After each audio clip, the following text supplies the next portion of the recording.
go. This is Emily C., my new bestie. I hate the idea that someone out there hates me.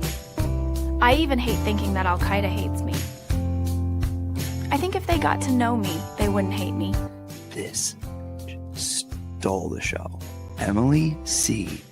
was phenomenal. There's something you need to know. What? You're doing great. Look at my baby. Here she is. Emily. 10 out of 10. Huge fan. I see Emily C says 123. I trust her. She's really good. Listen, Turtle. You gotta watch your language. I'm already live. So you need to follow the FCC guidelines. She destroyed, left nothing in her path. It was so good.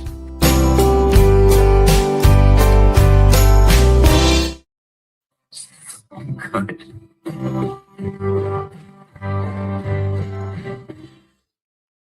Oh my God, something really weird is happening with my StreamYard. Hold on. What is going on? Hi. I feel like my StreamYard was still like recovering from yesterday. I don't know what just happened. Hi everyone. So hold on one second.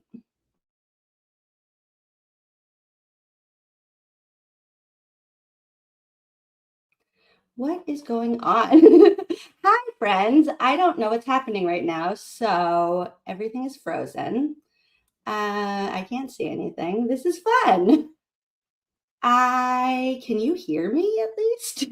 What is going on? Okay, wait. Okay, we're getting there. Things are coming around. Can you hear me? Is this working? Okay. That was weird. We will see what else weird things are going to happen. I am. Oh, okay. I'm going to blame YouTube. Hold on. Cindy said it's YouTube's fault, so it's YouTube's fault. So not even StreamYard. StreamYard, you're off the hook for once. Nexus Lexus just said, do you have headphones connected to Bluetooth? Yes, I did. And then I put them away and now I'm taking them back out. And that might have been the problem. Is that something that is a problem usually? We're just going to go with it because yesterday we did a full marathon and it was really fun. And I have some things I want to say about that. And then I noticed that there's an additional little supplemental interview that's only 17 pages. So don't worry, you guys, we're not doing another like 176 pages. I haven't even looked at it. So it could be absolutely nothing. It could be the best thing we've ever read. We'll find out.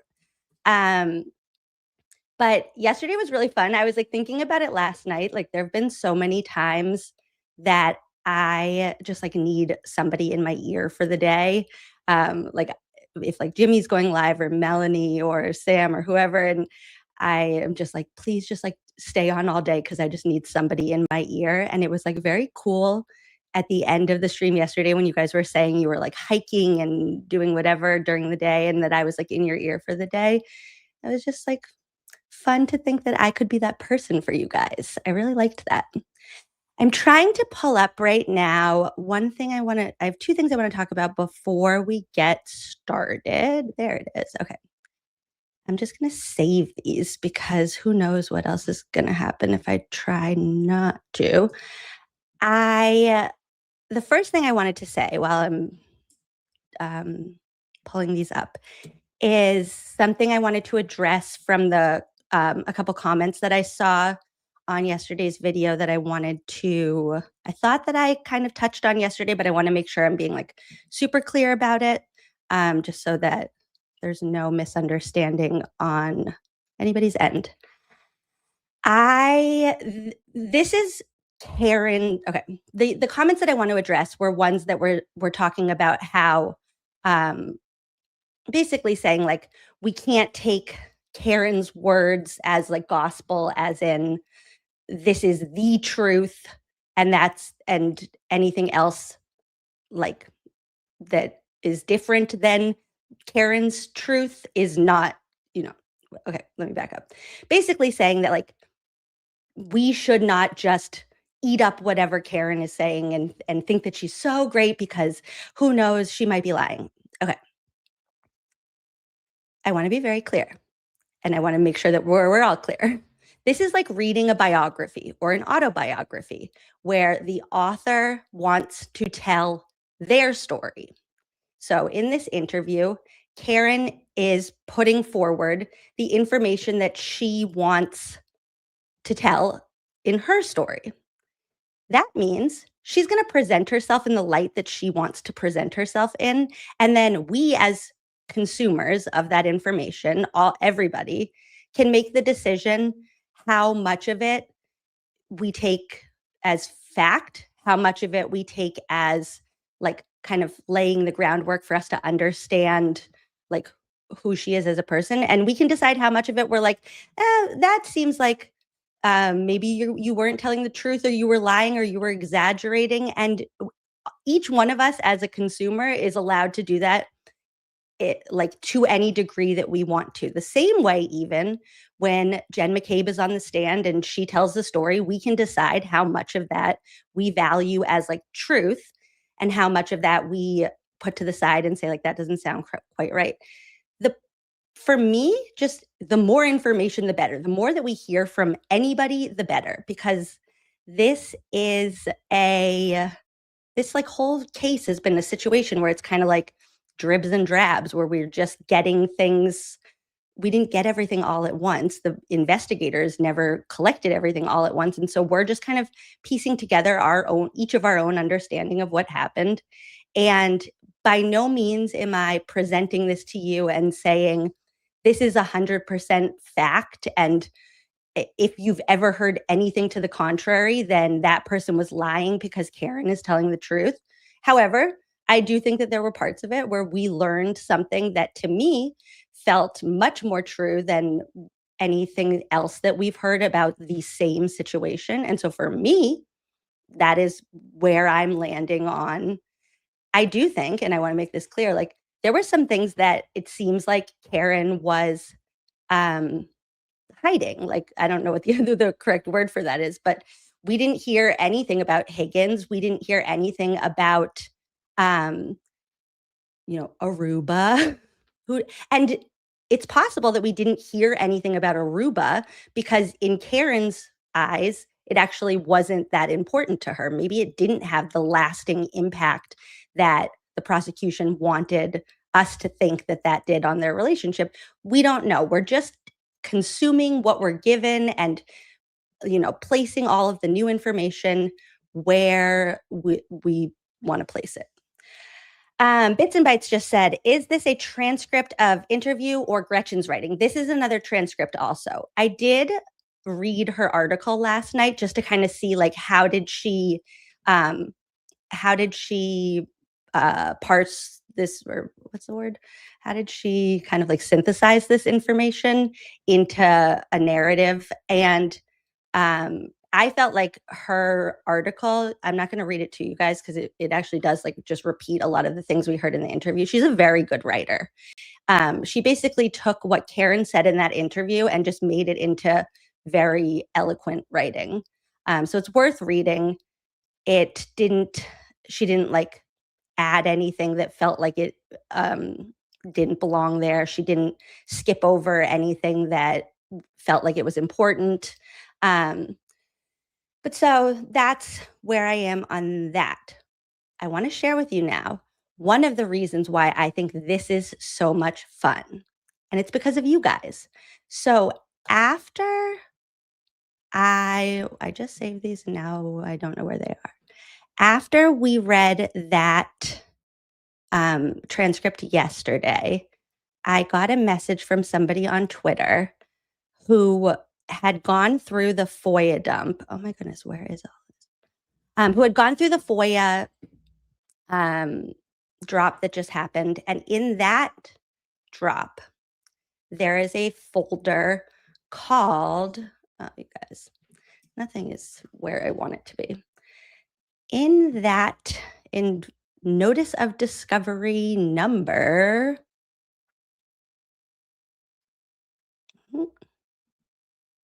Notice of discovery number 52. There is a folder called 3 Chloe Vet Records relating to MSP report, and it's a 4-page document. And in that 4-page document, there are vet records going all the way back to before Chloe was adopted, and Chloe's name before she was adopted by the Alberts was Cassidy. And there is a record in that drop. Wait, that's not the one I want to show you yet. There is a record in that drop that has Cassidy's rabies certificate. And it has the next one after it has Brian Albert's information. So we're able to see, like, yes, this Cassidy dog is also Chloe Cora. So where am I going with this? Ready? Buckle up. So this phenomenal human on the internet had already gone through the FOIA drop and had paid attention to this folder with Cassidy's information. And they had taken that and cross-referenced the name Cassidy and the owner's name over here, Marcella, with adoption posts on Facebook. And they found the original owner and a post that they had made that proves that this is the Marcella who put Cassidy up for adoption, okay? And they were able to find that because then on May 20th, 2022, that same person, that same Marcella, posted again an adoption post that says, "Beautiful Cassidy is a Houston dog now in Canton, Mass." And it's all about, hi there, my name's Cassidy. I'm in Canton, Mass. I'm a nice German Shepherd girl. I'm a very loving girl. I'm 6 years old. I'm still a goofy pup. Yada, yada, yada. Nothing about a bite history. We're going to put the false advertising to the side for a second because there's one additional step that they did that is like, so this is already cool. Like they already did this investigative journalism and it's like so cool.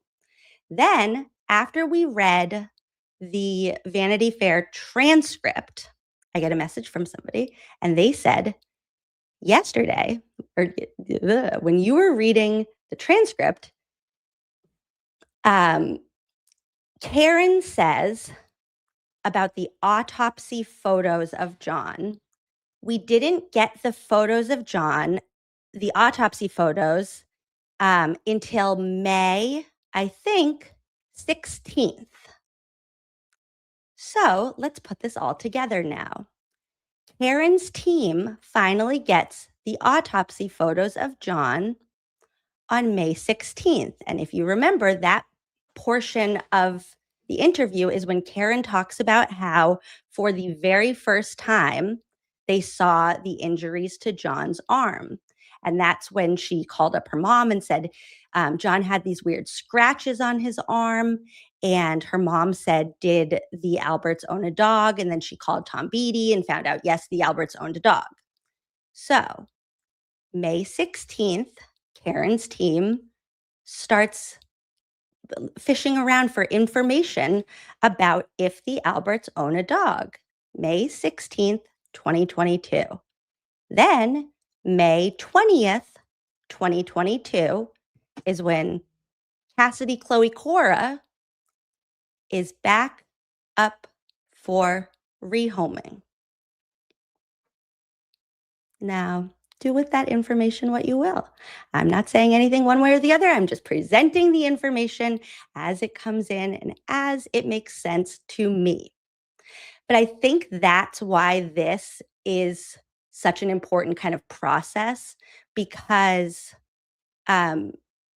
these FOIA drops could mean nothing if we don't know the case well enough. Like if you don't know the case well enough and you're just reading through everything, it's kind of like, okay, so like here's this and here's that and here's this and here's that. But the more that we know and the more that we learn and the more that we can remember these dates and moments and things that people said, that's when we're able to see a better picture of like really what was going on. So with that, that's why I'm excited to read this supplemental interview. One last thing before we do that, though, I wanted to share with you. The other day, before the interview day, we also looked at Dr. Crosby's report about Chloe Cora Cassidy's measurements of her teeth and everything, and his conclusions about whether it Dr. Jen Toxic said, why are they protecting these people? Great question that I'm just going to be hopeful that we're going to get to the bottom of it someday. It's going to take a while. It's going to take us not giving up and in the face of some nonsense. But I really do think that this question to me is the question, because this is the corruption and cover up and untrustworthy people in power that make me nervous about like what kind of society we are in general. That's going to be a tangent. We could go, I want to go on that tangent at some point, but I want to talk about this conclusion by Dr. Crosby to just close the loop on absolutely how ridiculous it is. So Dr. Crosby, he would have fit right in with Judd and Shano. Like he really would, it would have been the trifecta. It's really a bummer that he didn't end up testifying, because this is how he ends his analysis of the injuries to John's arm and his conclusions based on his expertise as a canine aggression consultant, somebody who is clearly familiar with dog bites and scratches.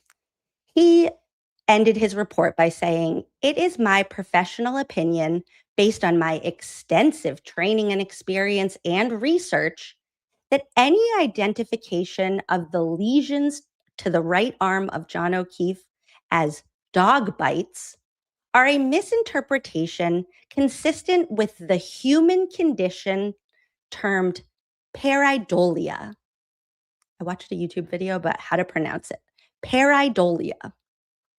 That is, in my experience and training, the tendency for humans to seek patterns that match or approximate their own mental models or expectations. An example is the recognition of a face or object in the perceived pattern of clouds in the sky.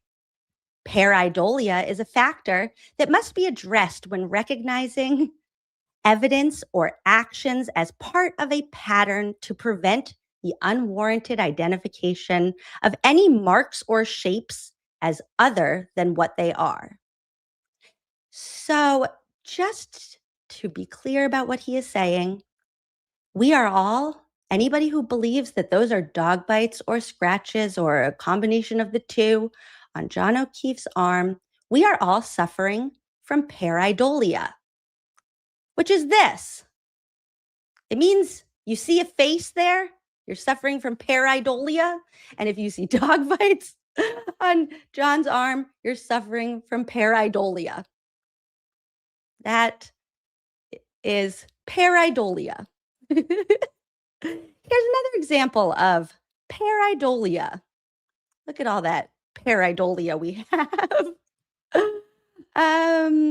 So yeah, I don't quite understand. At no point in that explanation does he explain that they could have been caused by something else. Like if we're having pareidolia by thinking that those look like injuries from an animal attack, then also isn't the Commonwealth having pareidolia by thinking that those injuries look like they came from a taillight. Like, I don't quite understand. I really just wish she had testified, honestly. Maybe Diller will give us a chance to see him because that is really something. Yeah, I don't like, is he immune to pareidolia because of his? It doesn't even, it really truly doesn't even make sense. It doesn't, like, it would make sense if, you know, those psychology experiments where it's like there's a picture of a person who has like scratches on their arm and they're just like standing there and they have scratches, and then you ask somebody like, how did they get these scratches? People in the experiment might give a whole bunch of reasons, like, oh, they got those scratches when they fell down, they put their arm through a fence. And then if you showed them the same picture but there was a dog, like an aggressive dog standing next to them in the picture, then participants would be more likely to say they got those scratches from a dog because like you're primed to think that. This is not that. So that's that. Hey, Volstorm. So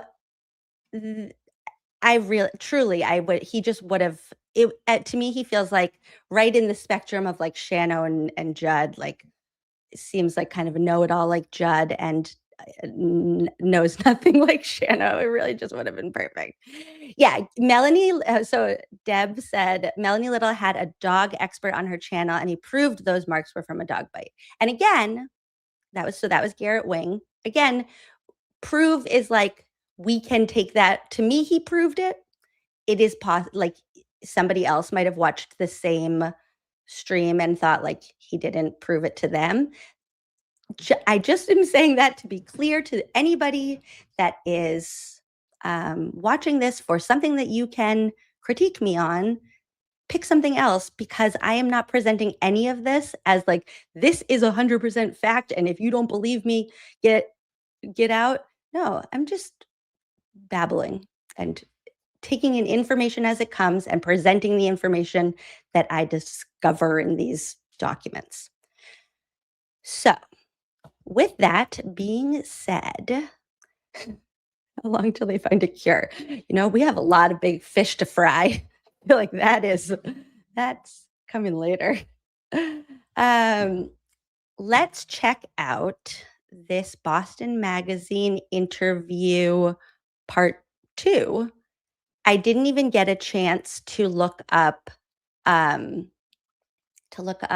if she wrote a second article or what this was even for. So if anybody wants to do some Googling and figure out if she wrote an article in July of 2023, that might be interesting to know. I just didn't have time. This is, let me get all set up like I had it yesterday. Also like super official. And if you'll remember, I had forgotten about this, that at some point, so in the transcript, you'll see that there are a couple places that say like blip, and it will be like blip, like 2 minutes 37 seconds to 2 minutes 48 seconds or whatever. And a lot of those moments are times where Jackson or Yannetti were speaking off the record with Karen. It sounds like the blips still do exist somewhere, like Gretchen Voss has those. And at one point in the pre-trial, Hank Brennan tried to get access to all of the off-the-record correspondence that happened during this. For once, Beverly Cannoni was like, that seems like a slippery slope in terms of like a free press. So she did not allow that. But just an interesting thing to take note of, that they tried to get all of Gretchen Voss's like sources and all of her information. Okay, I have coffee today. We're ready to go. Yeah, I mean, Garrett Wing, MJ said I'm obsessed with Garrett Wing. Just like how Dr. Crosby would have fit right in with Shano and Judd, Garrett Wing would have fit right in with the Crash Daddies. And you know who else would have? Michael Easter. So you know what was one of the biggest misses for the defense during this? I believe if if Alan Jackson had just included Michael Easter's photo on the cover of his CV, Bev might have had a different tune when it comes to letting him testify. So next time, just remember your audience, AJ. Okay, so this is, and also like, hi, everybody. Just, I know we've been here for 25 minutes, but like, it's like fun to see you guys on a Monday. And hi. Okay. See, despite the look on my face, said Easter is hot. And Bev seems like somebody that likes a little bit of eye candy here. Court can probably get boring up there. You're sitting there all the time sighing and breathing and scowling and ignoring evidence. And she really looked like she enjoyed when Dr. Wolf appeared. So know your audience next time. Okay, so this is Interview of Karen Reed by Gretchen Voss, July 13th, 2023. And present was just Karen Reed and Alan Jackson. This time, no Yannetti and no Liza Little. Audio recording transcript produced by approved court reporter. So this is an official transcript. The last one was too, actually. Okay. Miss Voss says nothing. We just, you guys. I don't mean this even to be like disparaging about Gretchen Voss in any way, because like I said, her writing really was spectacular. Her questioning, which is the side of it that we don't normally see. So clearly she's very good at her job. She comes away with the information that she wanted to, even without asking questions. But that said, this interview, starting off with Gretchen Voss not asking a question, is fully on brand. Just nothing. Okay. Ms. Voss says nothing. And then Karen says he normally does Dateline, so he's doing our Dateline piece. And Gretchen says, oh, you're doing Dateline? Yeah. Okay. And then Karen says, and he's going to narrate the Today Show piece. Oh, when does the Dateline thing come out? My something. Karen says, not until it's adjudicated. There's a 13-second blip. It's embargoed. No, we're not going to be everywhere. Just the Today. It's only because we probably can't write. It's where we can't speak again. And then Gretchen says, yeah. And you look really nice, by the way. And then Karen says, oh my God, thank you. I have on the exact same clothes that I wore the last time I saw you. I am so fussy about, and the pants and we filmed this in New York. This was done in March. This is who Dennis is. You might want to zoom. This is him too. We went outside so Alan could do a reenactment of not getting hit by a car. That is one of the funniest sentences I've ever heard. We went outside so Alan could do a reenactment of not getting hit by a car. What did it look like? Like every day, am I just doing a reenactment of not getting hit by a car? My whole life, I've been doing a reenactment of not getting hit by a car. That's so funny. Then there's a 2-second blip, so they clearly didn't. This is what Hank wanted. Now that I figured out I can highlight, you guys, this is gonna be so colorful. This is what Hank wanted. Hank was like, give me those 2 seconds. That's gonna prove Karen did it. So Alan and I were hoping that any gaps you have as your, and Gretchen just says, hi. Hi. Okay, Gretchen. I'm starting to like this Space Cadet. Okay. Hi. Thank you. So anything that would like can fill in. Gretchen says, yep. Karen says, especially from Alan, because you and I have spoken a lot, but is there anything that like, and then there's a 1 minute, 9 second blip. So that's what Hank wanted. Okay, Gretchen asks a question. Here we go. What are the biggest problems with how the Commonwealth is approaching this? Like not giving you the evidence you need, like just from his point of view instead of my saying it. And then there's a blip that we don't get. This is interesting. So I went to the waterfall the other night. I think that was Gretchen saying that. Karen says, you went to the waterfall because you told me you have somebody in local news that lives in Canton. Then Gretchen says, so I was just telling Karen that I went by the waterfall last weekend and I wasn't going to like sit there and interview everyone, but this waitress was really chatty. And I was like, oh, and I'm like, so, and I just kind of brought it up and blah, blah, blah. And she goes, yeah. Gretchen, are you okay? Karen says, was her name Bridget? And then Gretchen, the investigative reporter, said, I don't know her name. Okay. Because I was just trying to be, she had brown hair. She had heavy tattoos. And then Karen says, I think she testified before the grand jury. And Gretchen said, she said to me that we never served her. And Karen says, they didn't.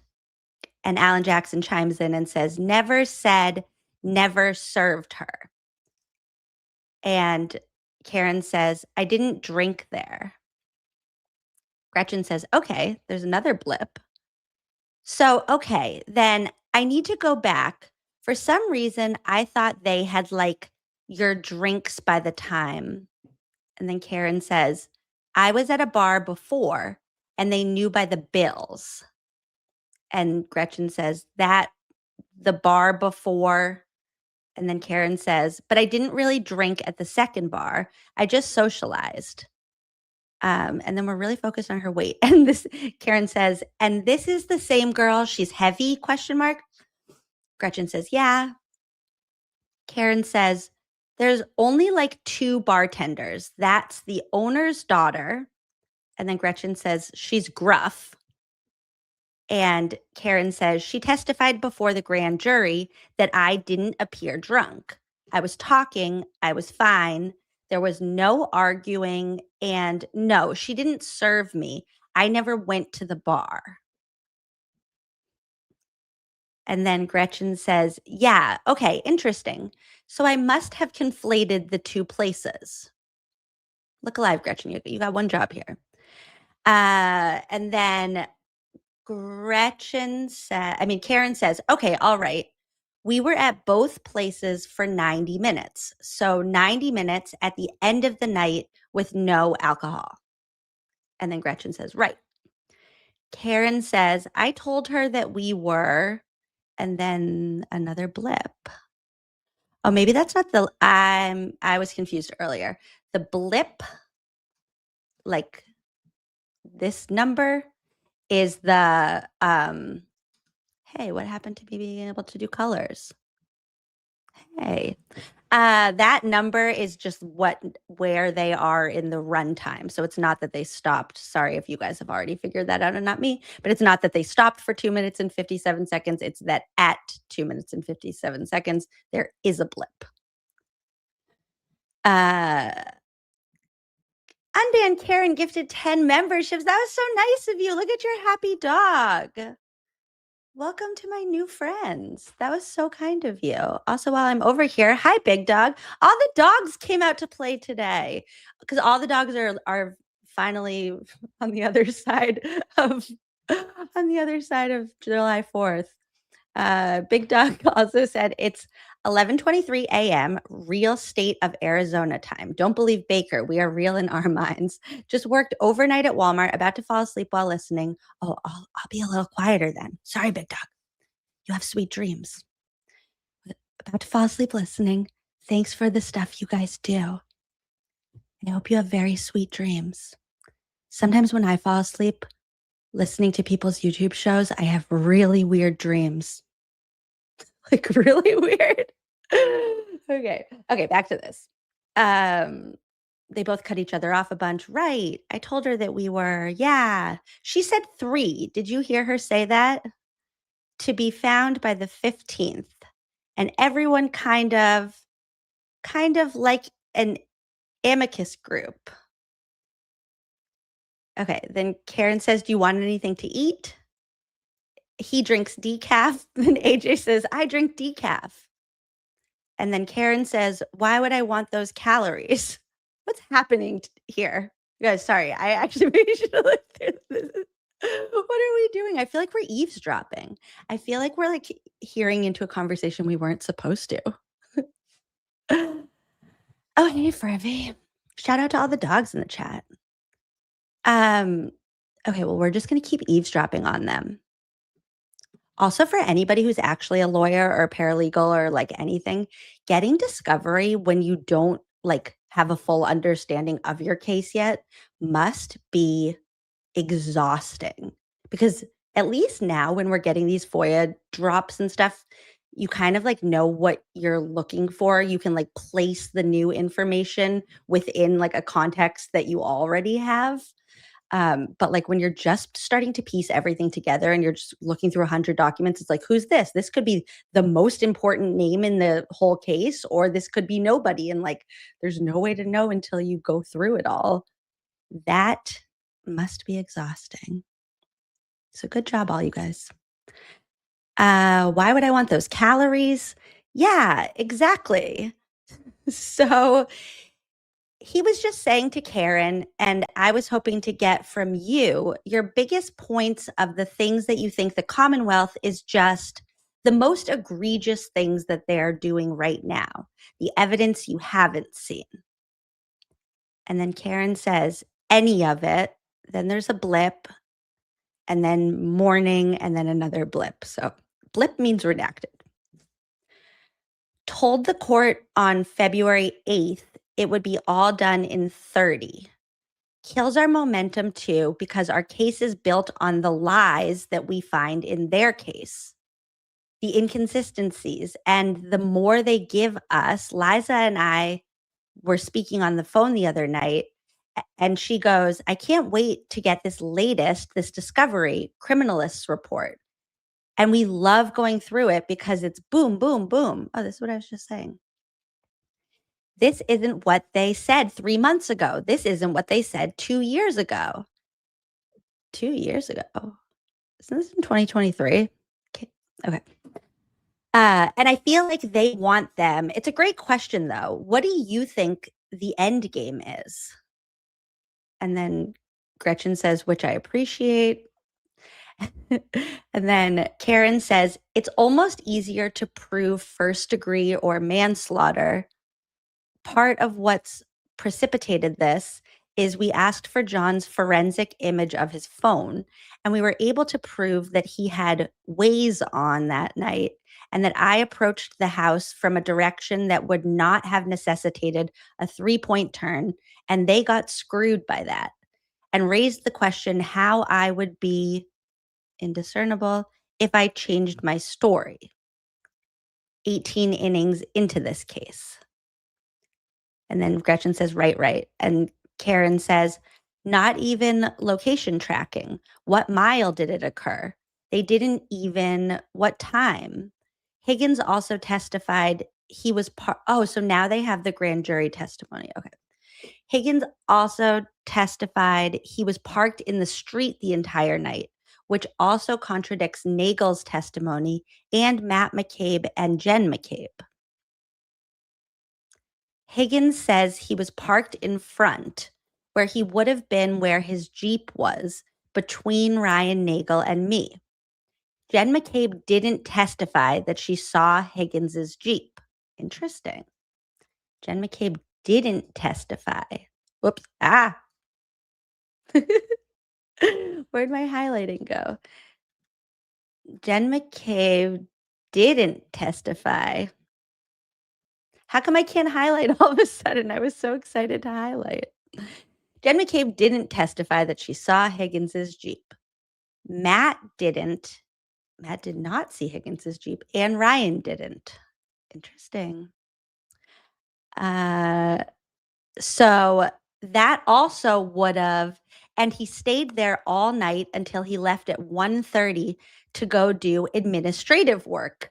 I know you hate air quotes. And the road bends. Did you go by the other night and the direction that we know I came in and then they kind of talk over each other and there's some things redacted.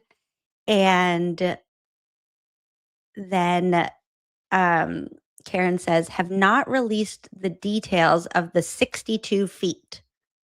That's been in Discovery a month ago, but they have not released the details of the 62 feet. And then it repeats itself.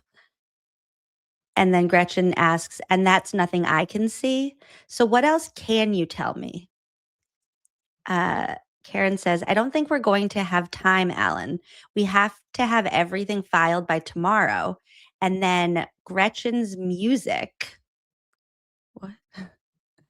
Another we can also share, because it wasn't in one of the affidavit's exhibits. We can show her the path of travel that John and I took from the bar, the Waze map with the way, because that's also that John's phone pinged at 8:00 at Good Samaritan. So this is new. I saw this on Twitter. This is going to be a whole like conundrum if anybody wants to dive down this rabbit hole in a little while. So just to set the scene for what we're about to look like, all my friends are here. Thanks for being here. Just to set the scene for what we're about to find out is think back to Jessica. Okay, wait. You know the testimony where Jessica Hyde ends up saying that like she would have put John's phone in a Faraday bag, but they didn't. And then she looks over at Hank and is like, sorry. So during that testimony, Music to My Soul said, I have the pencil edit tool selected, not the highlight tool. That's very possible. How do I do that? No, see, I just switched it. Anyways, so this is the kind of conundrum about John's phone. So Carrie says that when the EMTs pick John up, she sees John's phone under him in the grass, and she picks up the phone and she puts it in her pocket. Then she says that she gave the phone to somebody at the scene. In the first trial, she says that somebody walks up to her and asks her, do you have John's phone? Which to me feels like that would be a weird question for like a police officer to just randomly ask, unless they were asking everybody. But she said somebody walked up to her and said, do you have John's phone? And she was like, yeah. In the second trial, she just says she doesn't remember who she gave it to. She passed it off to somebody. But now what we're about to see is this. Let's put a pin in that part, but just remember that. And now let's go back to this. So here, Karen says, also, John's phone pinged at 8:00 at Good Samaritan, and nobody reported to be at the hospital, particularly with John's phone. We didn't release that either. Purposefully left that out, that John's phone started to leave the crime scene. Then it went back. This is at 7. And then at 8:00, It's in Brockton at Good Samaritan, and it goes to Canton PD, and that's where it stays. No. Then it goes to, at midnight, goes to the DA's office in Canton. Okay, let's take all this in for a second. So the beginning of this story sounds like it would make perfect sense for Kerry or Karen to have this phone, because they both get into Kerry's car. They start driving away. Karen says Jen called her. Everybody else says a police officer called her. Who knows? Whatever. That's not important right now. So they start driving away. Then they get a call that this is after Bill Reed called the police that she needs to come back. So then they drive away from Fairview. They drive back to Fairview. She gets into an ambulance and they take her to Good Samaritan. So, and then Kerry picks up, I think, right? Picks up Mr. and Mrs. O'Keefe and brings them to Good Samaritan. So those are the people that we know are at Good Samaritan. At 8 a.m., Michael Proctor apparently has not cleaned off his car yet. So he's still trapped inside. He and Yuri eventually go to Good Samaritan, but that's not until a lot later, after Karen has already left Good Samaritan. So like at 1 or something. And anybody else that was at Fairview, we don't hear about ever being at Good Samaritan. But then somehow the phone gets to Canton PD. And then the phone, to me, this is like the what? I mean, okay, I get that like you're working on a big case, like you might not sleep, but these people don't seem like hard workers to me. So bringing John's phone to the DA's office in Canton at midnight feels sketchy to me. And it makes me wonder what else they were bringing there at midnight in the cloak of the evening. Again, could be nothing, could just be that this is regular business. But I feel like anything that the word midnight is just like sketchy. So anyways, if anybody wants to do that deep dive, I am all ears to hear what you figure out. Okay, so then the phone finally shuts off at the DA's office in Canton. Interesting. And then AJ says, but he doesn't. And now they're clearly talking about Proctor. Karen says, he said he went at 1 o'clock. So this is back to Good Samaritan. And Gretchen says, right. Has it ever been addressed in court, the discrepancy between his timeline of 5:30 towing the car? And Karen says, yeah. And AJ says something that's kind of redacted. And Gretchen says, oh, yeah, of course it has. But I mean, have they answered it? Have they? Karen says, nope. Gretchen says, they haven't said nothing. Gretch, babes, you're a really good writer. They haven't said nothing. Okay.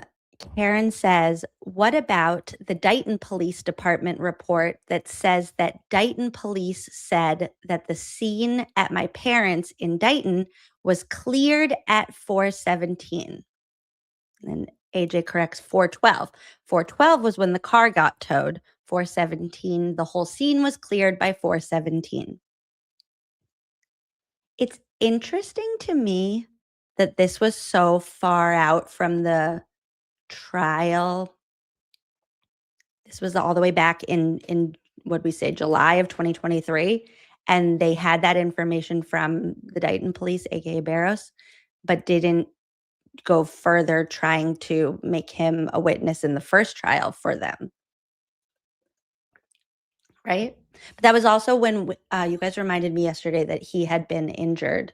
Maybe that had something to do with it. I don't know.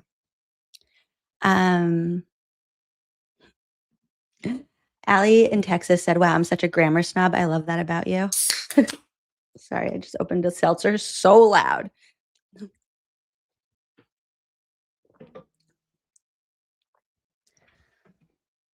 Okay. The whole scene was cleared at 4:17. AJ says with some desperate, and then Gretchen says by an hour and 17 minutes or whatever. AJ says exactly. Karen says good point. I'm not quite sure what the point was, but good one.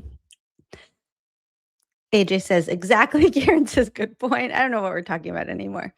Okay, Gretchen says right didn't show up at 4:30. Karen says, and Dighton says he was already calling for a tow at 2:30. He hadn't even laid eyes on my car, and he's calling for a tow. Not that we haven't brought up any of the Dighton stuff, because it came late. Okay, then Karen says, so can she have the 5:36 timestamp at Canton PD from Rick Green?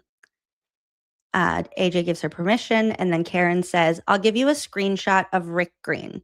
That's awesome. I hate when he says, we'll stand by for trial. I understand. Karen says, that's when our interest kind of redacted.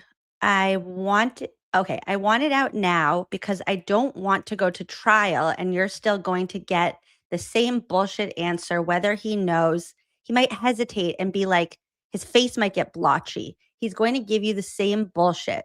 He's not going to say, oh God, you got me on that. It's not going to happen. So she was already like reading Proctor, like already. Okay. So like what she's saying here is like, they have this bombshell that they know for sure that Proctor lied about the time that the car was towed. And she's saying, I want this out now. I want him to know that we have this information. I don't want to wait until trial and do some kind of gotcha, because Proctor's not the kind of person that like a gotcha is going to work. He's just going to get all like, blah, and he's going to say a Scrivener's error. Spoiler alert, Karen. He's going to say it was a Scrivener's error. Durr.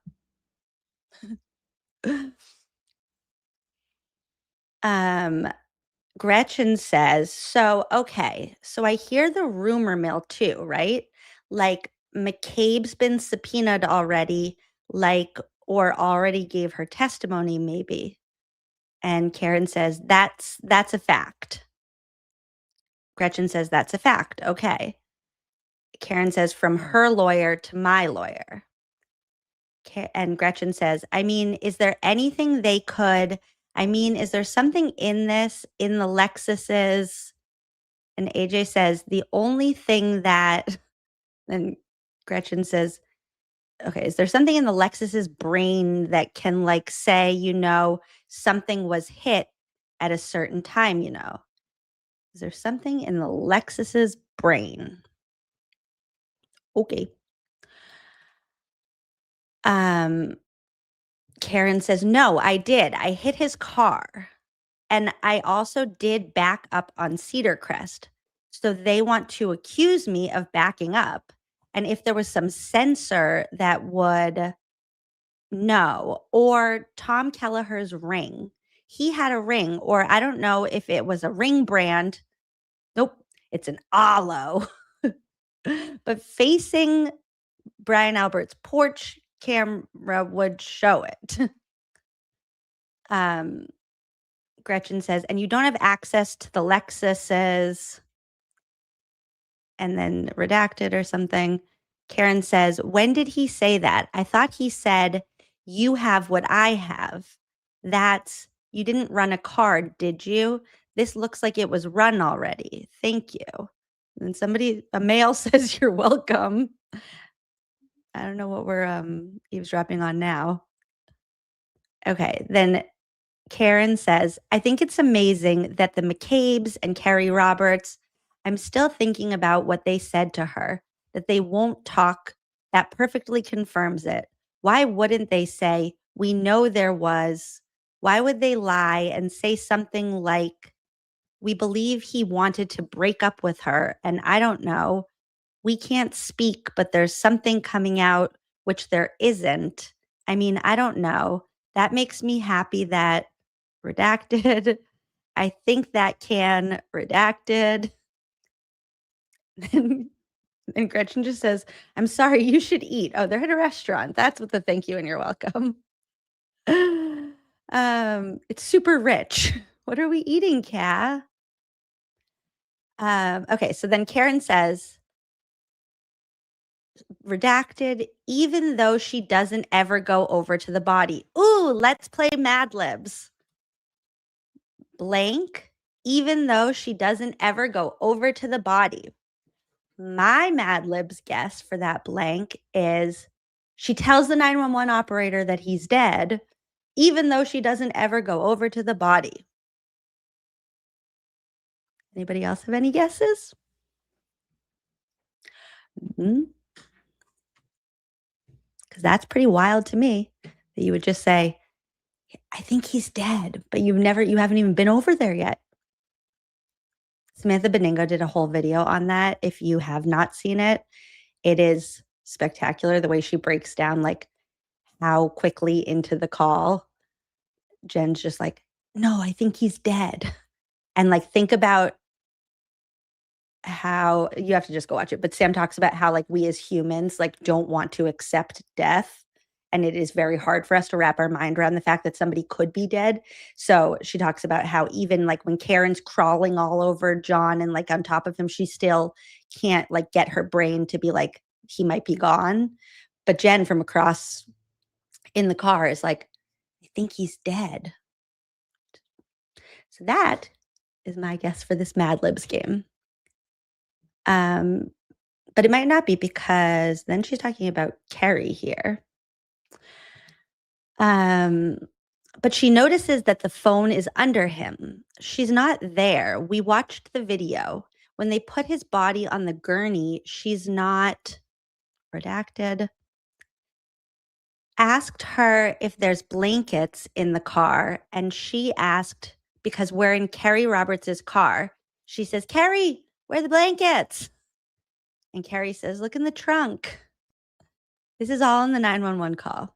And Jen says, I don't see blankets. And then she says to the 911 operator, we don't have blankets. I don't actually think that was to the 911 operator. I think it was just recorded on the 911 call. She's not like, 911, we don't have blankets. Music to My Soul said, Emily, did you follow the Murdoch trial at all? It reminds me of how quickly Alec told the 911 operator his wife and son were dead upon discovering them. I feel like that's a tiny bit different because he was like, they had gunshot wounds. I don't know if that like, I don't know what he saw, but I agree that he was guilty for, like, to me, I feel like it was obvious he was guilty from the Snapchat video. That feels a little different if you see somebody with a bullet wound.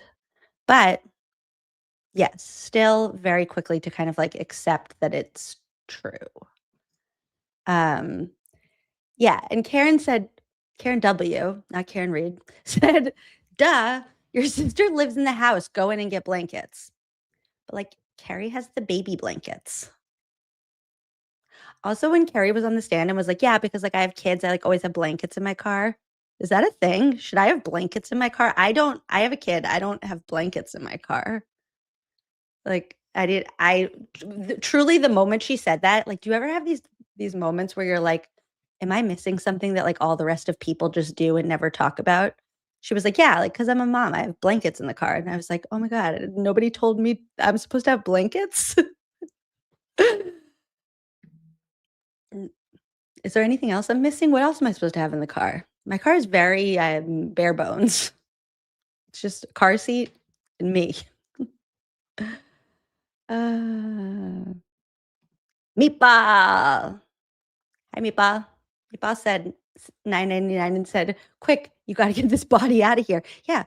Jen's on the phone like, this is a scene. Like, shit, Brian told me not to make a scene. And they're already making a scene and it's only going to get worse. Quick. She literally whispers, this is a scene. And it's like, I feel like she's thinking of Brian just being like, whatever you do, don't make a scene. See, that's smart. I knew there was a reason. Jody Callahan said, I only have a couple blankets in the winter in case we break down. That's smart. Oh, Melissa said, I have a blanket in my car mostly because my dog throws up. My kid used to throw up in the car a lot. That was not fun. Also, now that we're just off topic, I spent my entire life being like, I have like severe emetophobia, which means like fear of throwing up, like debilitating fear of other people throwing up and myself. But and then I had a child who spent an entire year of his life throwing up every single day. And I swear it was the universe being like, hey, this is exposure therapy. If you're going to have a kid, you need to get over this. And he's going to have reflux every day until you get over it. And I say this story because if anybody else has ever, I remember being like, I don't even know if I could ever have kids because my like emetophobia is that bad. And now I'm like now I'm on the other side of it where it's like, if Carter's sick, I'm like, let's go. Got it. And it's fun. It's not like my favorite thing, but I can handle it. So we can all get better at things. And also, if your kid, here's one more thing. Doctors sometimes don't know as much as we think that we know a lot more about our kids than doctors do. And it took me that to realize, because I was kind of going to the doctor being like, hey, like fix him. Like he's broken. Like the food just keeps going this way and it's supposed to go that way. Fix him. And I really thought that like the doctor was going to be like, oh, I know exactly what's wrong and take this medicine and everything will be better. And then it turned out eventually I had to do some Googling and I was like, I think it's reflux. And she was like, oh, okay, do you want reflux medicine? And that took an entire year to get to that point because I was had a little too much faith in the system of them just being able to read his mind. Now I know that they can't. And I'm more equipped to help. Back to this. So Jen says, I don't see blankets. And then she says to the 911 operator, we don't have blankets. And then he said, who's with him right now? And she said, that's his girlfriend. Her name's Karen Reed and a friend. Okay. And Karen says, and the door's unlocked. And then Gretchen says, you do all the things. And then Karen says, your sister lived there. And then that's the end of the interview. What did we just read? Nothing really that helpful. Well, what did they do with this? Should I play a fervent song and then figure out what she did with this? Chastity said, I will die on the hill that Jen wanted Carrie to shut Karen because Jen didn't want to wake the neighbors. They couldn't risk strangers getting involved in that way. Yeah, that would make sense. I also kind of feel like they wanted, with Jen saying like, Carrie, keep going. Like, I almost feel like they wanted not them to find, I think she was, I think she was conflicted between two things, which was the original plan was she didn't want to be the one to find John. And now that she was still kind of stuck on the first plan of like, hopefully somebody else will find him first. And also now we're already here. This is an index of, I don't know. Also, like, do you really need an index for like a 17-page word salad? Like, what is this? I don't know what any of that is. Also, these seem like things I don't know what any of that is. I'm sure there's a reason for it. Let's do this. what time is it? I have a little bit more time before my child comes back. Let's do a fervent break. And during that, oh, I didn't mean to do that. During that time, I want to see number one, if she wrote a second article, and number two, if there's any other quick little things from this last FOIA dump that we should take a look at. If there's anything quick that we, I want to play something we haven't played in a while. Let's see. Ooh, let's do like the lost tracks of Fervent, and then we'll be back. Mm-hmm.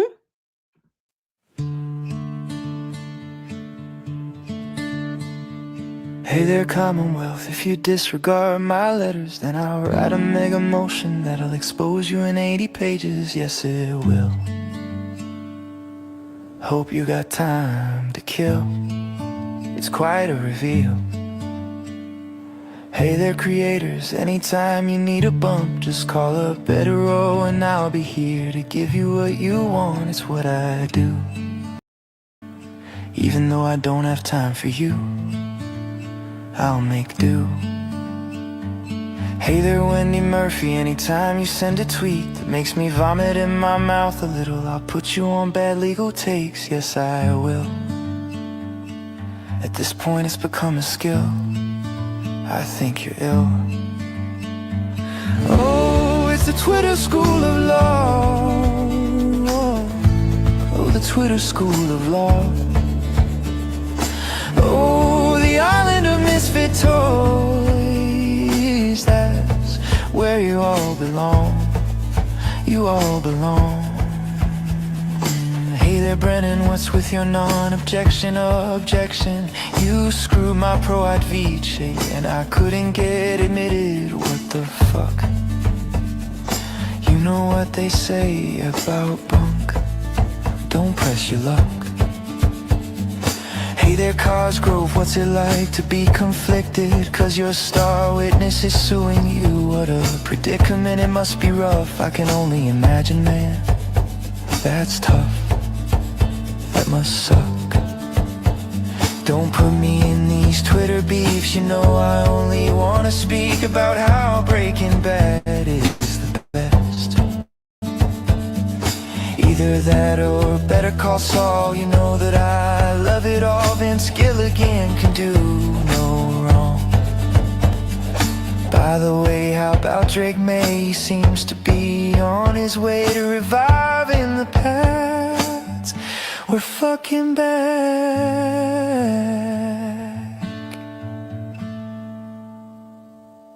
Hey there, Commonwealth, don't forget to read my letters.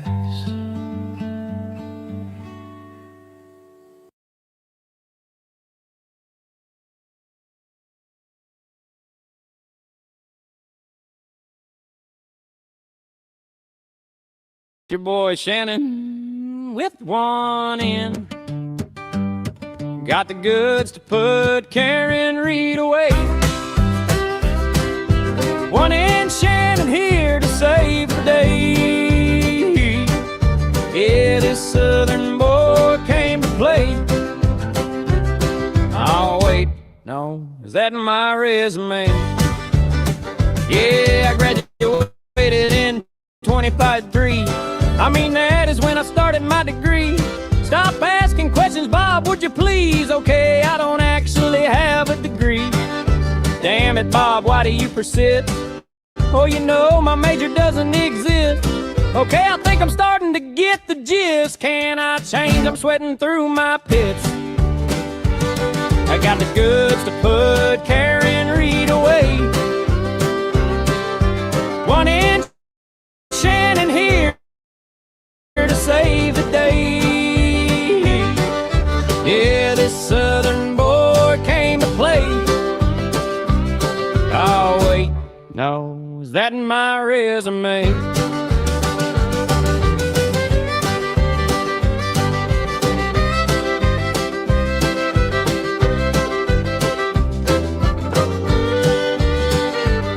Yeah, I'm the pride of UAB. Been going there since 1993. Took a class, then took a year off. Took another one, another year off. Then another one, another year off. Then another one, that one was tough. Think I'll finish in the next decade. After that, what even will you say? I couldn't even spell my first name, but that's okay because I'm getting paid. Got the goods to put Karen Reed away. One in Shannon here to save the day. Yeah, this southern boy came to play. Oh wait, no, is that my resume? At least this wasn't as embarrassing as Judd's blue paint.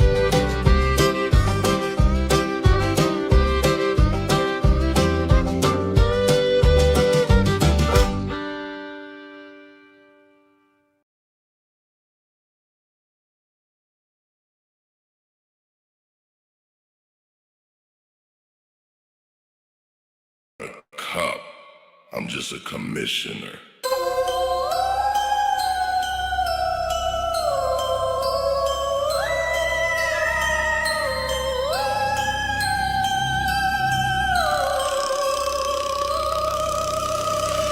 All the media peon wanna question me. No. Asking me about some guy, Brian Augustine. No. I suggest you listen closely to my decree. No, no, no, no, no, no, no. I ain't seen nothing. Nope. I ain't hear nothing. Nope. I ain't said nothing. Nope. I ain't do nothing. Nope. I ain't seen nothing. Nope. I ain't hear nothing. Nope. I ain't said nothing. Nope. I ain't do nothing. Nope. Alan Jackson wanna put me on the Brady list. No. Have no idea why he would be so obsessed. No. Ain't got nothing to do with Karen Reed. No. What the hell does that have to do with BPD? Well, what about the fact that you lost John O'Keefe? I ain't seen nothing, nope. I ain't hear nothing, nope. I ain't said nothing, nope. I ain't hear nothing, nope. I ain't said nothing, nope. I ain't hear nothing, nope. I ain't said nothing, nope. I ain't did nothing, nope. What about Kelly Diver? Never heard the words together. What about internal affairs? Never heard the words as a pair. Please stop asking questions. Please. Please stop asking questions. Please. Please stop asking questions. Please. Please stop asking questions. I ain't seen nothing, nope. I ain't hear nothing, nope. I ain't said nothing, nope. I ain't did nothing, nope. I ain't said nothing, nope. I ain't did nothing, nope. I ain't said nothing, nope. I ain't did nothing, nope. Always do the right thing, kids.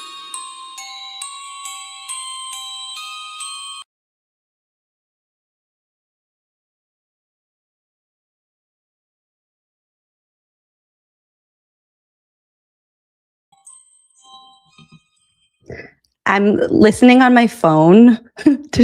For some reason, there's no sound. So who knows what's going on today? Okay, I found basically nothing. Also, now you guys can see how long the delay is on between StreamYard and YouTube, and it's what makes this all like kind of awkward. This is why, like, anytime somebody's on a stream and then they ask a question, we're like staring at the chat because there's like a 5-second delay between like what you guys see and like what I'm saying, and then there's like how long it takes people to answer. So it's like, hey, like everybody say hi right now. Like 10 seconds later, it pops up, and then it just leaves me sitting here being like, doo-doo. I want to just show you a couple things that I think are funny, and then we'll end for today because I have nothing else to impart on you all. We'll see where this goes. But you know those emails that people have been reading? Let me see if I can share this. Like the unhinged emails that are like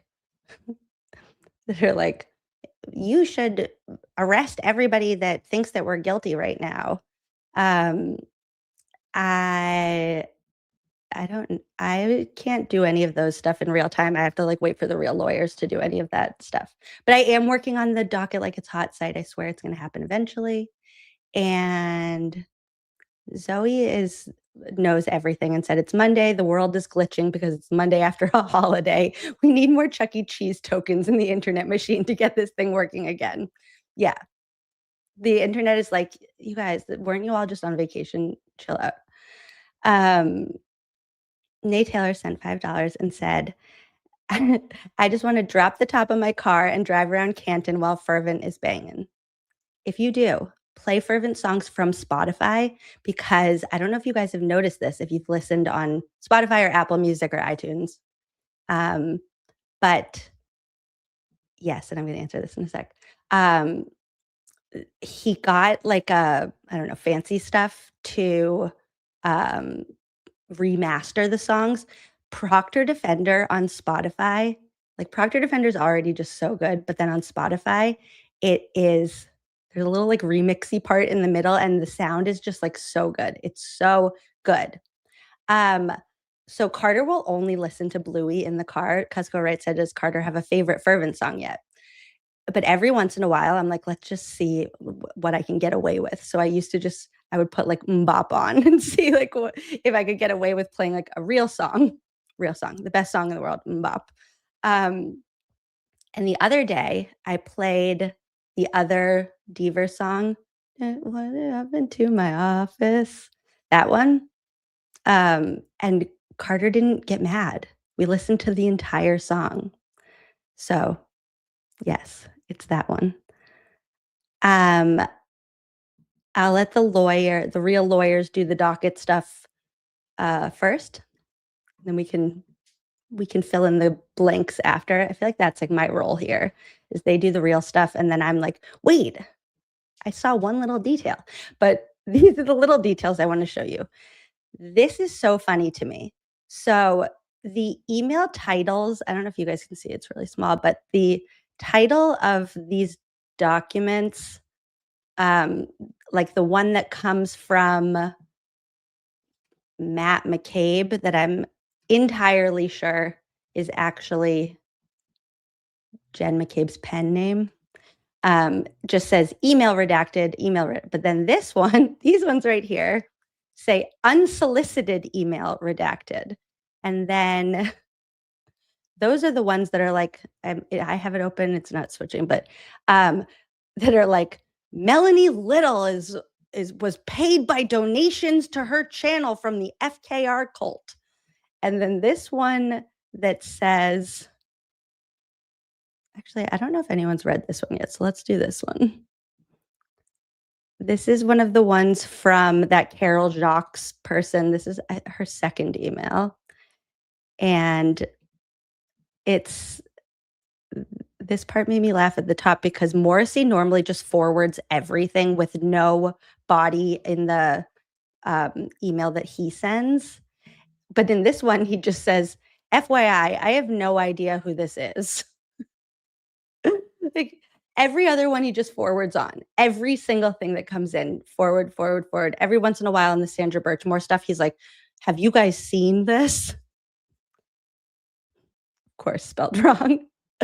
But then this one, he says, FYI, I have no idea who this is, which kind of makes me think he does know who it is, but that's neither here nor there. This all caps email says, I discussed this case with my friends. John O'Keefe still had the cocktail glass from the bar in his hand. John O'Keefe never entered the house. We believe, based on the crime scene evidence, Karen Reed's vehicle didn't directly swipe John at full force. If John is still holding the cocktail glass, her taillight was forcibly pushing against his body, would explain her taillight fragments found in John's clothing. It is possible John might have lost high sneaker.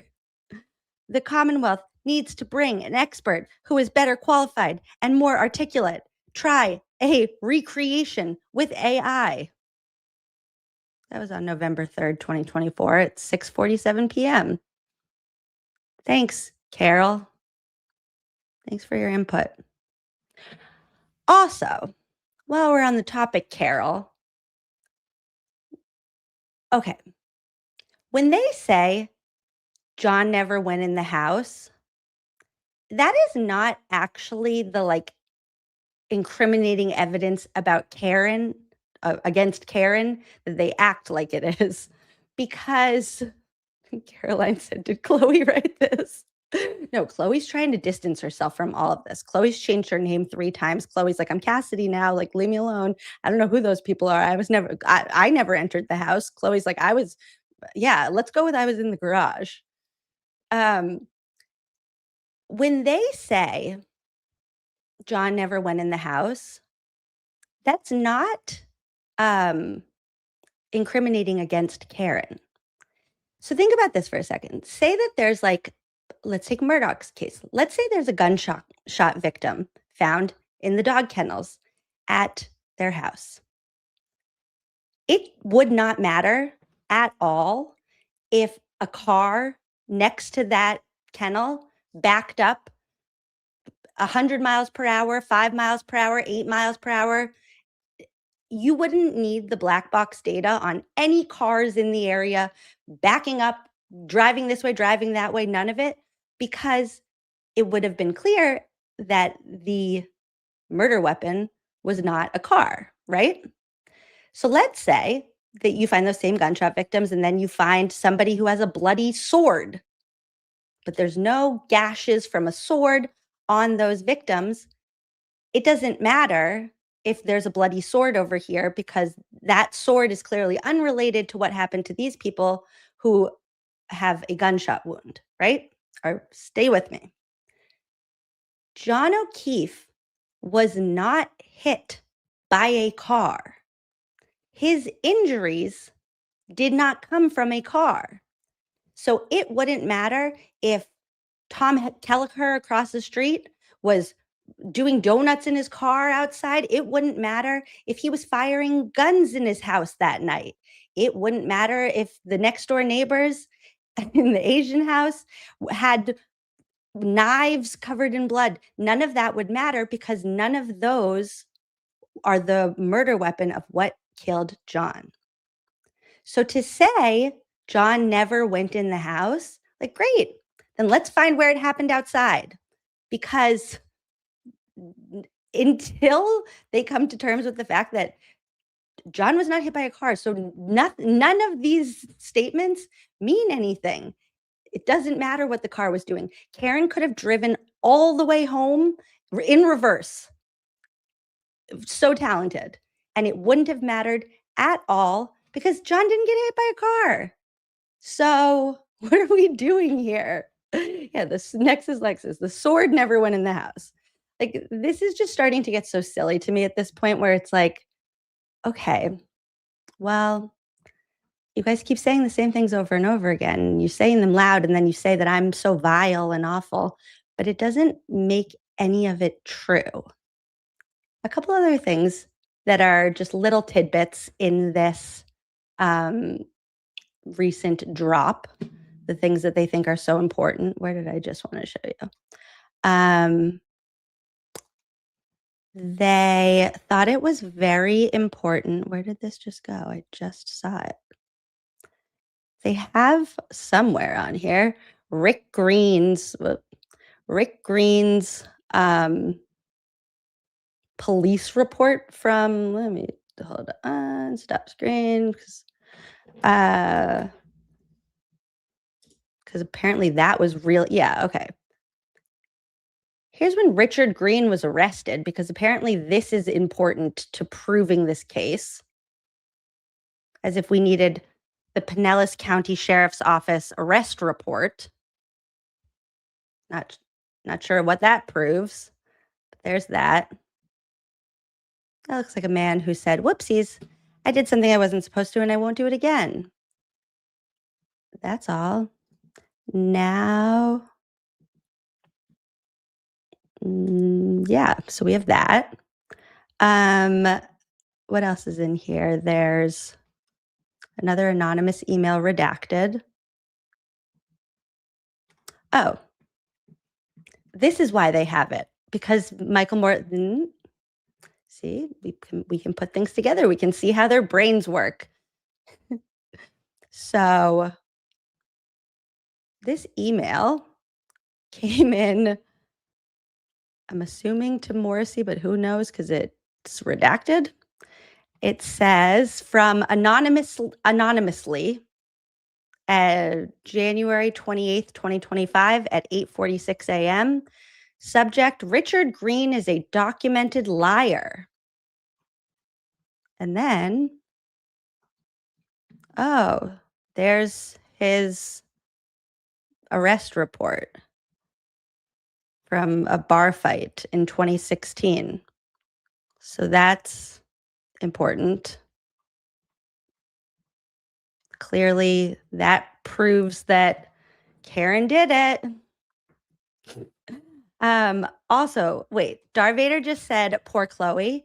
I actually think that this new information about Cassidy, Chloe, Cora, whatever her name is, makes me feel a little bit better that she's not under the pool.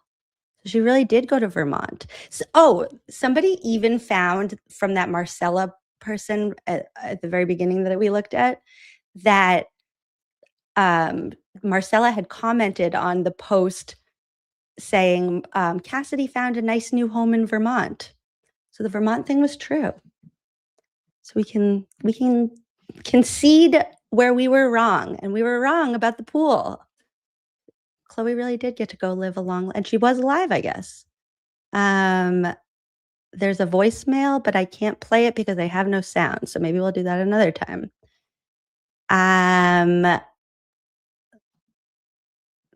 What was that? I saw Colleen Crawford's name. Report of Colleen Crawford.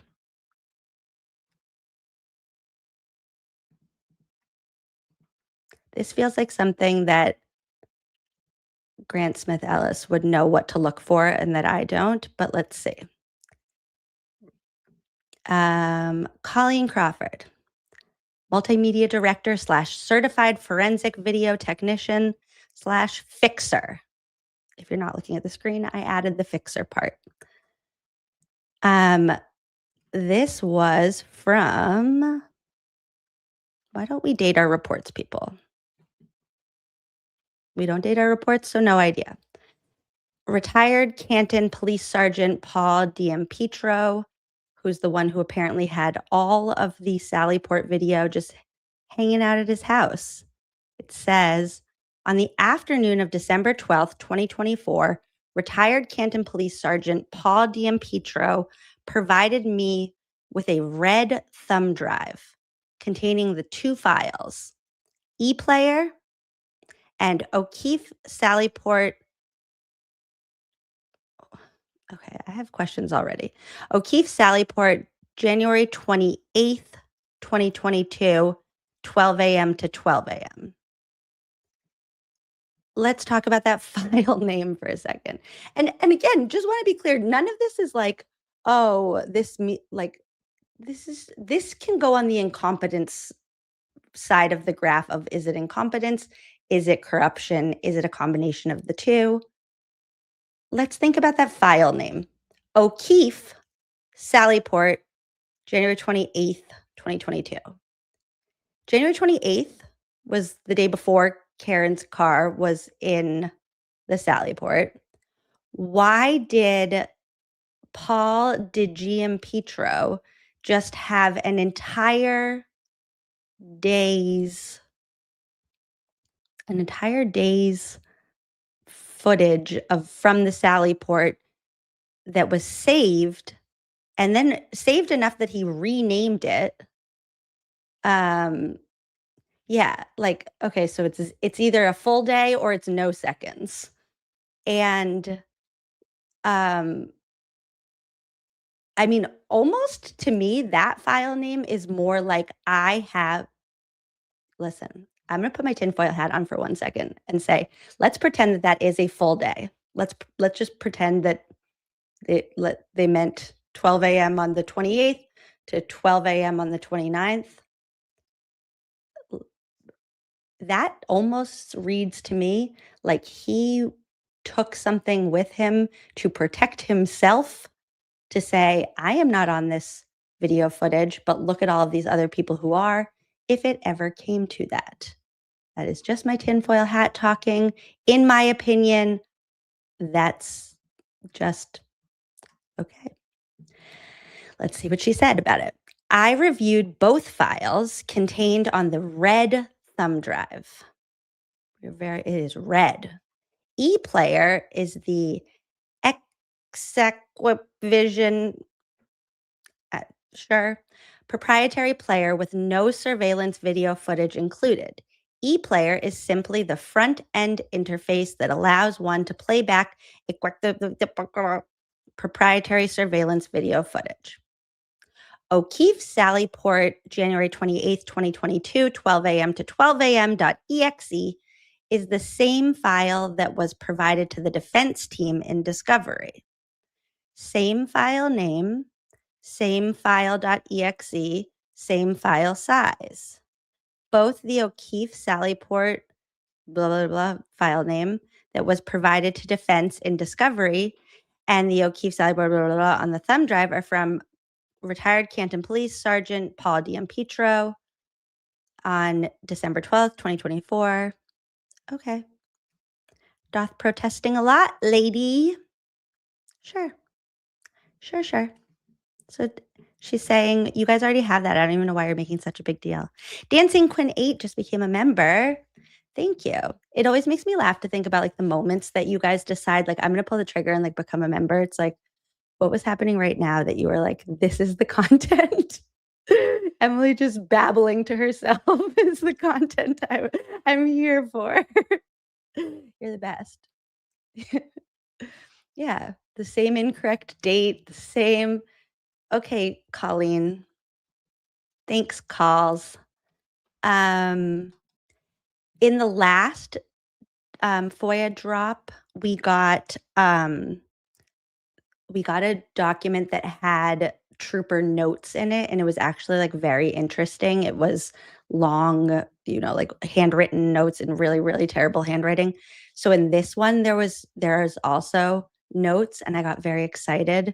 There's one that says notes from Trooper Tully, and before I even get your guys' hopes up, it's so much less exciting than the last time. So like, here's one from Tully. It's when he went to go visit Shano in Southlake, Texas, apparently. December 3rd, 2024 at 8:55 a.m. at Aperture. He has the address, and then it just says video something record/photographs maybe.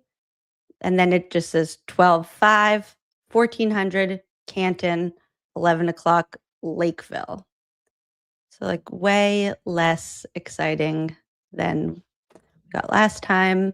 I think there was one other one that had notes in it. Where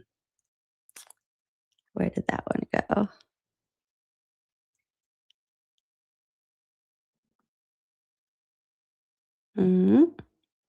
I don't know.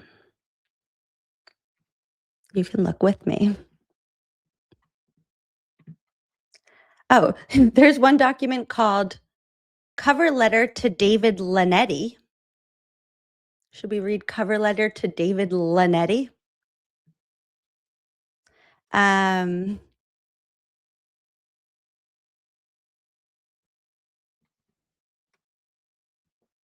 don't even know what that is.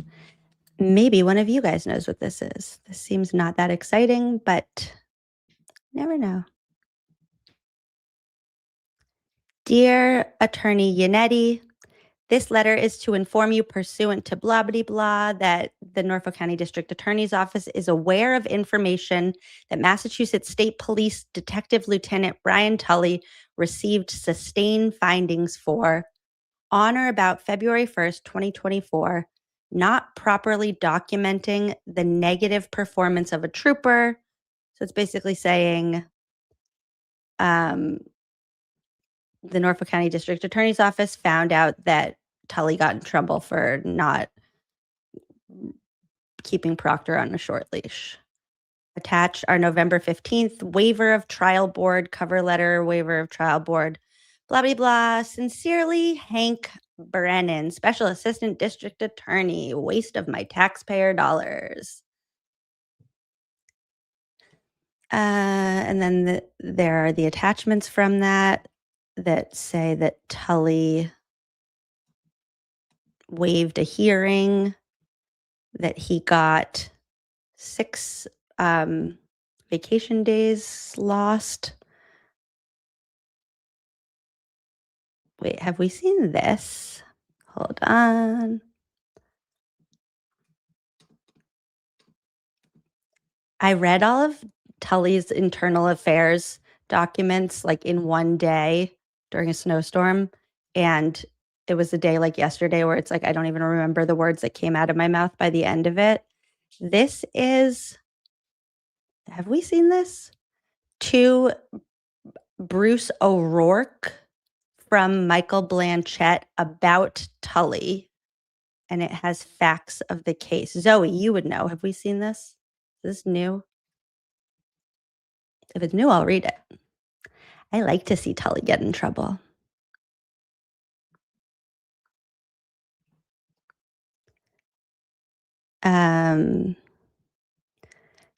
I've not seen it. Let's go. We have one more thing we can read and then we'll be done because then my mom's going to bring Carter back soon. Whoops. That's not what I meant to do at all. Okay. Facts of the case. In July of 2024, they were assigned to investigate Tully regarding his failure to take appropriate corrective action. Oh, hold on. I still haven't fixed that hot corners thing on my computer. And anytime I drag something, my computer's like, oh, you want to make this full screen so you can't see anything else? Sure. Don't mind if I do. Okay. Regarding his failure to take appropriate corrective action concerning inappropriate text messages between members of the department and failed to appropriately review and evaluate the performance of those members. And then some administrative stuff. Okay. On Thursday, July 18th, 2024, I reviewed blah, blah, blah exhibit from the Karen Reed trial, which was declared a mistrial due to a hung jury by Judge Beverly Cannoni on July 1st. The exhibit consisted of Apple iOS messaging from the iCloud account belonging to Trooper Michael Proctor. The text message conversations contained a total of 651 messages in the chat from May 26th, 2022 to August 26th, 2022. There were less than 30 actual messages utilized as part of this exhibit. The chat participants of this group were a Chris Moore. Oh, Bob has been asking. Bob, are you here? Bob has been asking every day who the people in the chat are. Here we go. I still can't highlight. My computer can't do anything today. Come on. Chris Moore, Trooper Chris Moore, with blah, blah, blah is the last 4 digits of the phone number. Okay, Jeff Koskowski was in the group chat. John Fanning was in the group chat. Vito DeChico, which is Trooper David DeChico, who, when we're talking about like, who are we protecting? We're protecting Trooper DeChico more than anybody. He hasn't even had to take the stand in any of these. He's been at every single one of these like interviews and evidence and this and that everybody else was. But for some reason, DeChico, Bob, you've been asking about this, right? Here we go. We don't have everybody, but we're starting to learn some people. So do you remember the awkward moment when Yannetti was trying to ask somebody does DeChico have a nickname? And they kept on objecting and Bev wouldn't let it in. I think Vito is the nickname that he was trying to bring out in that question. I thought it was going to be like a more nefarious nickname, but I guess maybe he was just trying to prove that like that the Vito DeChico in the phone is David DeChico, the officer. Okay. And Yuri Buchanan, who spells his name 2 different ways, but I'm not allowed to point that out because Julie Carpenter told me that makes me xenophobic because I didn't appreciate the Ukrainian spelling of his name, even though I understand that when you have 2 different spellings that your name could be, You usually just pick one and go with it, but that's neither here nor there. So it's Yuri, DeChico, Fanning, Koskowski, Moore, Proctor, and then there's, I guess, 4 other people that are not officers. They have outside friends. That's weird to have like imagine being on a group chat with your like one of your friends and like their colleagues. Like even if you're friends with those colleagues, it feels weird to like that you would be in that group chat. Anyways, in reference to the text messages utilized as part of the exhibit, Trooper DeChico sent a picture of Miss Reed's defense attorney, David Yannetti, to the group, and Sergeant Buchanan laughed at the image of Yannetti. Rude. Proctor texted, funny, I'm going through his R-word client's phone, then texted, no nudes so far, of course. He texted in reference to Attorney Yannetti, I hate that man, I truly hate him. Trooper Moore disliked the no nudes so far.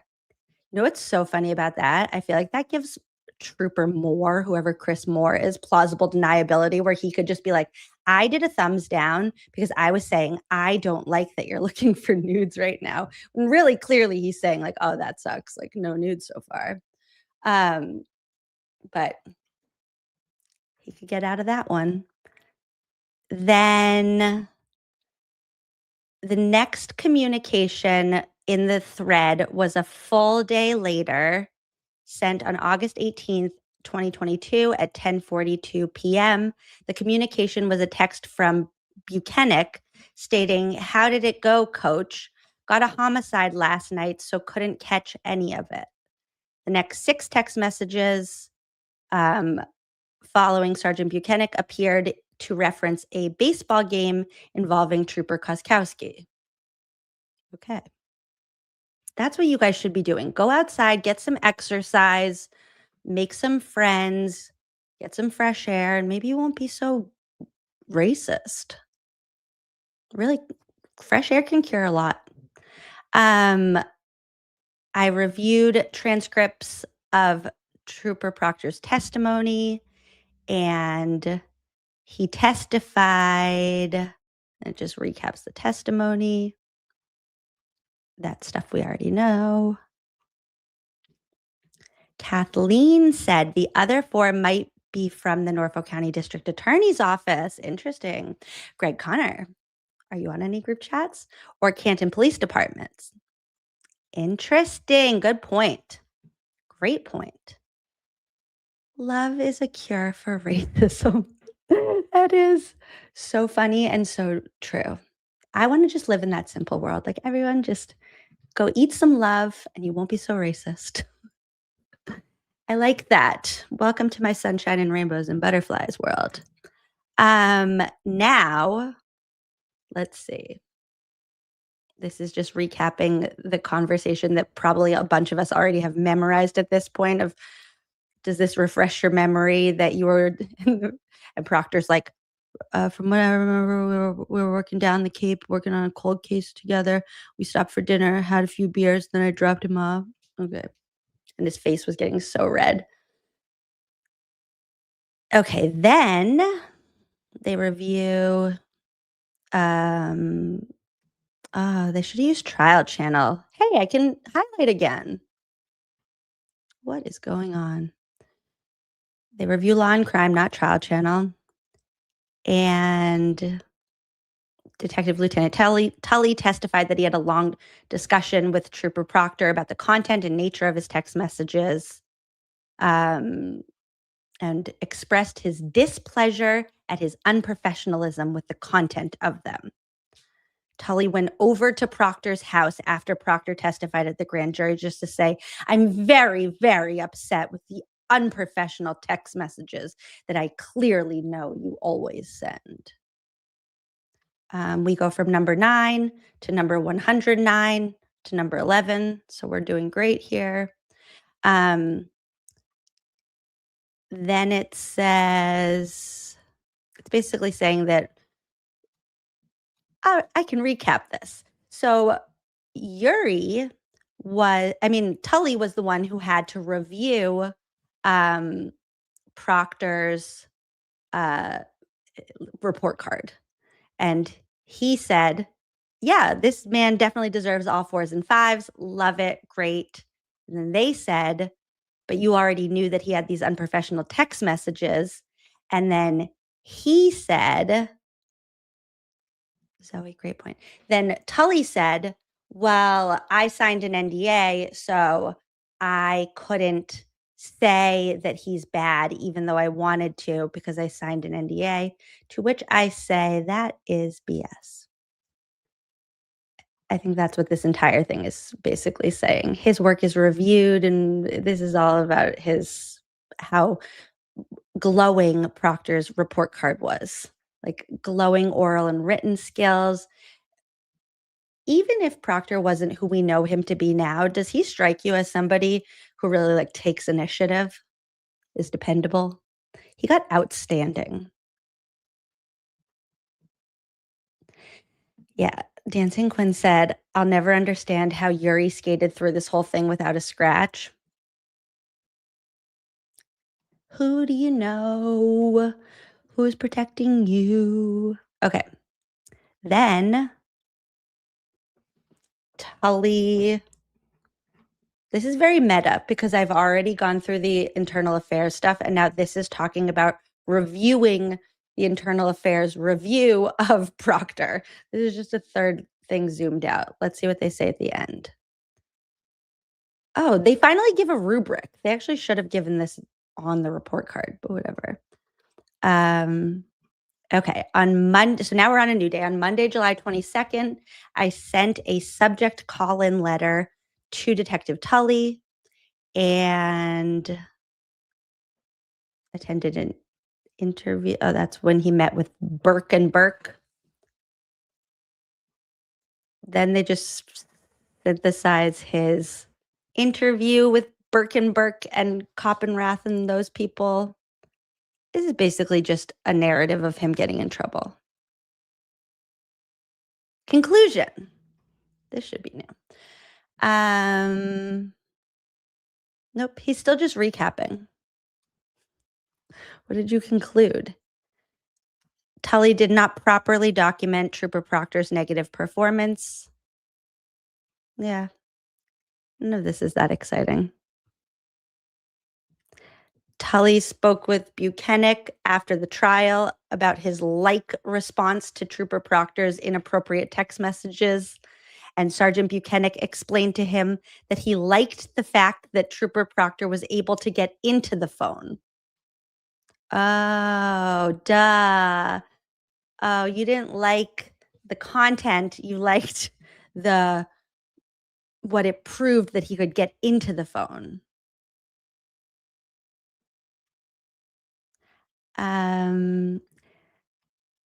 Yeah, this is what I've been saying. This was all before the NDA. Prior.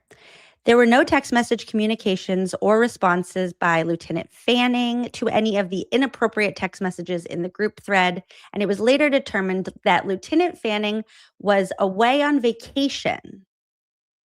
Therefore, there was insufficient evidence of negative performance or failure to take corrective action against Fanning.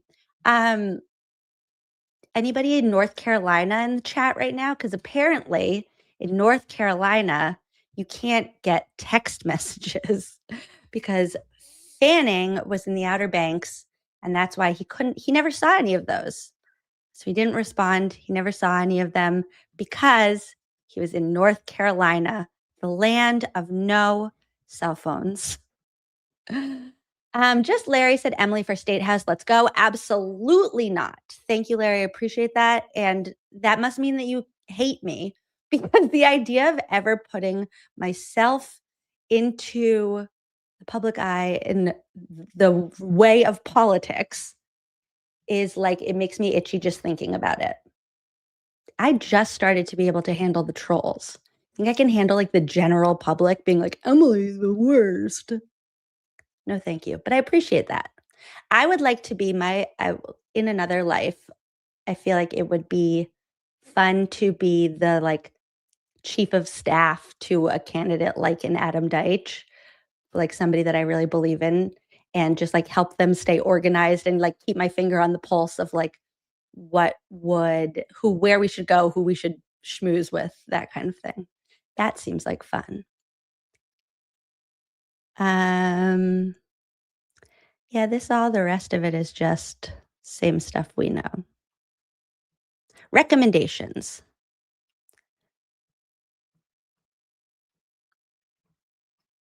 I don't know. That all seems like stuff we already know. Sorry to waste your time. You guys are really the best. Just hanging out. I'm gonna go now, and I'm gonna use this extra like 20 minutes that I have before my child comes back to get some more things in order to make a docket like it's hot, which I promise will happen eventually. But this was fun, and I am excited. I really, really appreciate that you guys are as invested in like going through all of this and getting to the bottom of it. And if you see anything that looks interesting, or you put some pieces together like my anonymous tipster did about Chloe Cassidy Cora, please let me know, because I feel like we're getting to a point. I said to Corey, like when you first start doing a jigsaw puzzle and there's like thousands of pieces all over the table and you're like, oh my God, how am I ever going to put all these together? And the first couple pieces are taking so long. You're trying to find the edges and the corners, and it's like, oh my God, this is so annoying. And then you're putting the puzzle together slowly, slowly, slowly. And then all of a sudden you get to the part where there's like 50 pieces left. And suddenly it starts going really fast. It's like, oh my God, all of these pieces go right here, like bing, bang, boom, boom, boom, boom, boom. I feel like we're approaching that part of this mystery where all of a sudden it's clear where the pieces go and they are starting to fit and make sense. And we're starting to see the whole picture. We'll see it eventually. Don't let Zach tell you any different. Chloe was in Vermont. Chloe is Cora and Cassidy, and she is in Vermont living a happy life. So you guys, when I leave you today, I would like to say, Chloe, sorry we thought you were under the pool, and we're very, very happy that you were not. And Matt McCabe's broken caps locks. Wait, when you guys change your names to like the most niche specific thing, this is my favorite thing on the planet. Matt McCabe's broken caps locks. That's my new favorite account. Sent $5 and said, so excited to have you in my ear while I'm closing out the quarter at work today. Thanks, Emily. Good luck closing out the quarter. Weird to be closing out the quarter on a Monday in the middle of a month, but do what you got to do. You close that quarter, Matt McCabe's broken caps locks. I love it. Meatball Morrissey Sketty Stain said, how old was this flipping dog? Chloe, according to the adoption records that we now have in the folder, was 6 when it said 6, I think, in 2022, even though they said she was like 7 or 8. I want to say at some point it said that it has her birthday on here. Hold on. Her birthday is April 12th, 2025. Chloe's going to live forever. Chloe deserves to live forever in a happy life. Also, at one point in Crosby's report, it said that she was like gnawing on like metal and stuff. Like that was a stressed out dog. So she got free. She gave herself a second life. She freed herself from the Alberts, where she was locked up all the time. Nobody took her for walks, and she was just trying to get some attention. She didn't mean to bite everybody all the time. But now she's like reborn as a puppy again, living in, sorry, not 2025, 2015. 2015. Sorry. She got a rabies shot on June 22nd, 2016. And She was a year and 4 months when she did. I'm sorry. My mouth goes faster than my brain almost all the time. So sorry. Love you guys. Have a lovely afternoon. I will see you again soon. And maybe someday I will finish this docket site for you all. Have a good one and enjoy the song that I'm not going to be able to hear because I have no sound.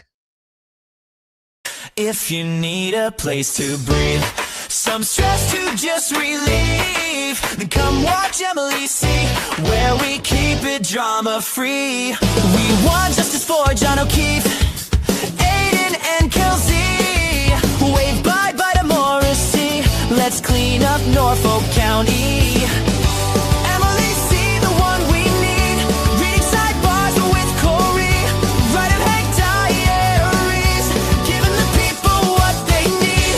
It's my pleasure to entertain, keeping you laughing makes my day.